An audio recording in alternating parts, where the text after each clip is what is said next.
important to note that Iranian President Raisi has also said, quote, on their attack against Israel, that we taught the Zionist regime a lesson. Well, joining us to discuss whether or not a lesson was really taught here is our i24 News senior editor, Guy Azriel, and Brigadier General in the Reserves, Israel Relik Shafir, who was a former combat pilot in the Israeli Air Force.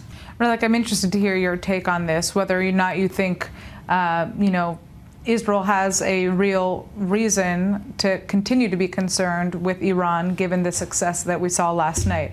I mean, I guess one of the questions that comes to mind for me is, this morning, many Israelis woke up and felt suddenly very protected by their army after a very traumatizing night of news reports coming out that Iran was in the process of attacking. And of course, 6 months after we saw the October 7th slaughter that took place in southern Israeli communities by Hamas.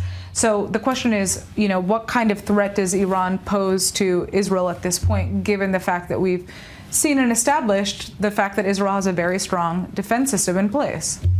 This is what anybody who knows the Israeli Air Force and defense system expected. Not 99%, but it was quite clear that we'll be able to thwart the attack. And the question is a strategic one. Where do we want to go from here? This gives us a chance now to be coordinated with the United States and the Western powers after friction for the last few months concerning the day after in Gaza and the humanitarian relief. And this is a time to use the working together with those countries to strengthen our ties and mend our relationship with the United States. Let's say that we want to hit Tehran or someplace else in a long mission without the aid of the United States, as they've told us.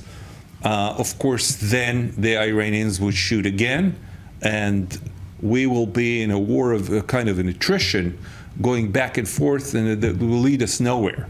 Because both sides, we've been battling with Iranians for 10 years now, in Damascus, in Syria, and Lebanon. And nobody thinks, because they didn't retaliate so far, that they're weak or afraid. So maybe we can learn something from the tactic of serving vengeance cold rather than the next day. So I think at this time we would be better off using the ability to work together with the Americans and Europeans to improve our relationship and our stand, because we have a long war ahead of us, still waiting. We're just at some point in the middle rather than the end. I'd like to turn back to our guests in the studio. I just want to talk about Iran's arsenal, because I feel like that's something that we really haven't touched on much. Maybe, Relik, this is a question more for you. At this point, what threat does Iran pose militarily? What kind of arsenal are we talking about? More of the same. They cannot reach here with fighter airplanes. And what we saw last night is their arsenal. No foot soldiers, no Air Force. That's what they can deliver, and that's what we can expect.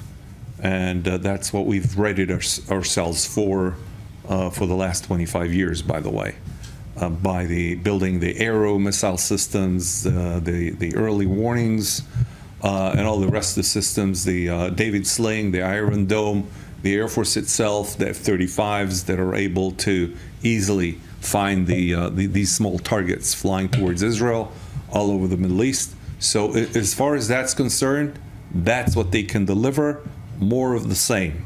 Right.